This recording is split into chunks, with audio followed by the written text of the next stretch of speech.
Senate passes sweeping Republican tax overhaul bill. Washington. The Senate passed the most sweeping tax rewrite in decades early Saturday, with Republicans lining up to approve an overhaul that will touch almost every corner of the United States economy, affecting families, small business owners and multinational corporations, with the biggest benefits flowing to the highest-earning Americans. Senators voted 51-49, as Republicans approved the nearly 500-page bill in the early morning hours after lawmakers received a rewritten version, which contained significant changes from the original bill that passed two Senate panels last month along party lines. The last-minute revisions prompted an outcry from Democrats, who said it was impossible and irresponsible for lawmakers to read and digest a significant piece of legislation in such a short period of time. Speaking on the Senate floor ahead of the vote, Senator Chuck Schumer, Democrat of New York and the minority leader, called the Republican approach a process and a product that no one can be proud of and everyone should be ashamed of. He went on to warn that changes made to the bill under the cover of darkness would stuff even more money into the pockets of the wealthy and the biggest corporations while raising taxes on millions in the middle class. Many of the changes stemmed from a series of last-minute agreements reached to convince a handful of holdout Republican senators, including Susan Collins of Maine and Ron Johnson of Wisconsin, to throw their support behind the legislation. One of those Republican holdouts, Senator Bob Corker of Tennessee, voted against the legislation. Related coverage.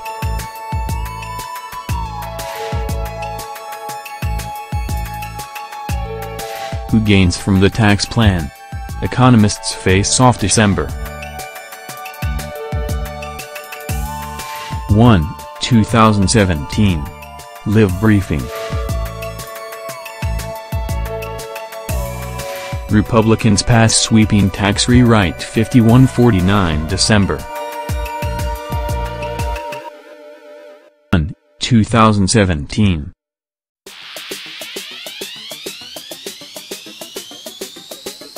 Dueling tax plans, here's what the Senate and House have to resolve December 1, 2017. Opinion editorial. A historic tax heist December 2, 2017. The Senate tax bill is expected to change.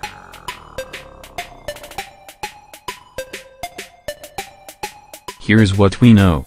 December 1, 2017. Early on Saturday morning, Vice President Mike Pence provided a tie-breaking vote to pass an amendment offered by Senator Ted Cruz, Republican of Texas, that would allow people to use up to $10,000 a year from tax-advantaged 529 savings accounts to fund tuition at private and religious K-12 schools or certain educational expenses for homeschooled students. Right now, such accounts can only be used to pay for higher education. The bill's approval, coming on the heels of the House passing its own tax bill last month, is the first significant legislative victory for the Republican Party since it assumed control of the House, Senate and White House in 2017. The lightning-fast trajectory of the bill and the ability to overcome or ignore objections that have bedeviled previous attempts to revamp the tax code, highlights the pressure Republican leaders faced to notch a victory after several failed legislative efforts this year. Mitch McConnell, the Senate Majority Leader and Kentucky Republican, called it a great day for the country. House Speaker Paul D.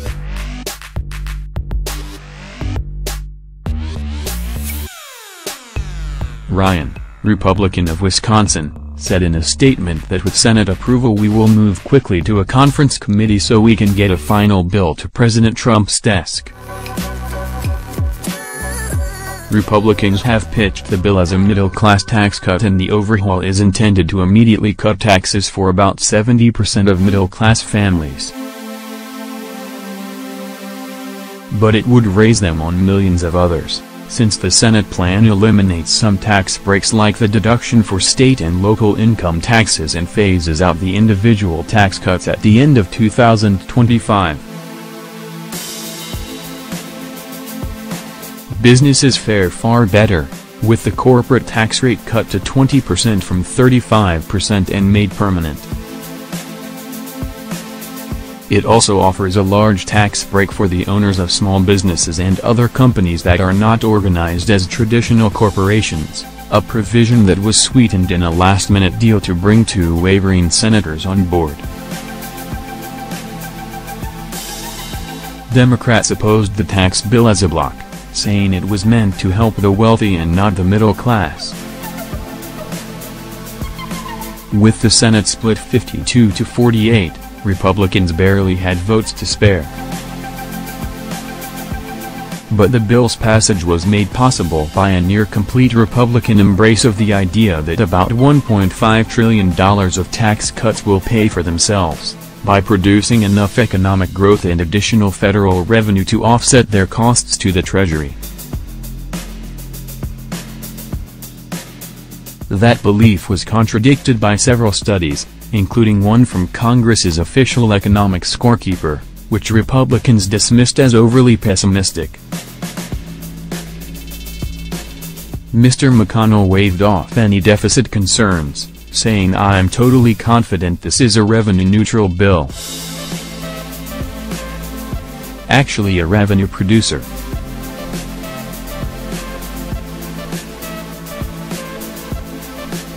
The House and Senate will now work quickly to resolve the differences between their bills and deliver a plan to President Trump's desk, with the aim of delivery by Christmas. Congressional leaders race the bill through the House and the Senate in a month, with a crush of changes coming in the 11th hour as Senate leadership worked to address the concerns of a few lawmakers whose support was critical to passage. Several changes were included to satisfy Ms.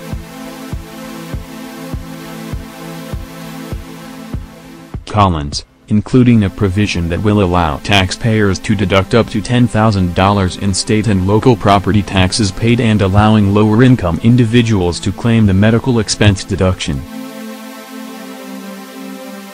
In the late afternoon, Ms.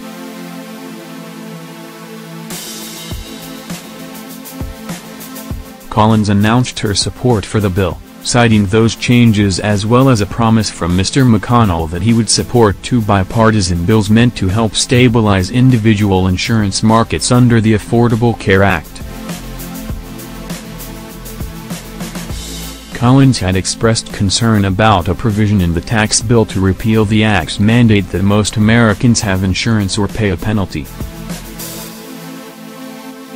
Lawmakers also included a more generous tax break for companies organized as pass-through entities, a provision needed to win the support of Mr. Johnson and Senator Steve Daines of Montana.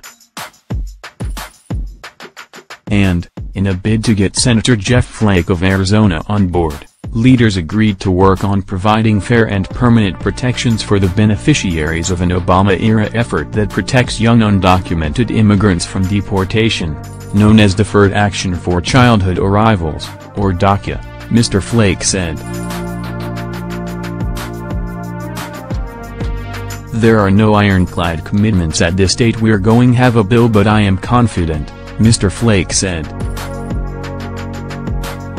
"I've always been convinced on DACA that the president's instincts are better than the advice he's getting." Mr. Flake, an outspoken critic of Mr. Trump, said he had spoken with Vice President Mike Pence about the issue. "We had a long conversation last night and today," and he committed to start working with me on this," Mr. Flake said. Mr. Flake also said he had won changes in a provision, which expires after 5 years, to allow companies to immediately deduct new investment expenses, which he called a gimmick. The bill would also open up the Arctic National Wildlife Refuge in Alaska to oil and gas drilling, putting environmental activists on the brink of defeat in what has been a decades-long battle. Opening the wildlife refuge to energy exploration has been a goal of Senator Lisa Murkowski, Republican of Alaska.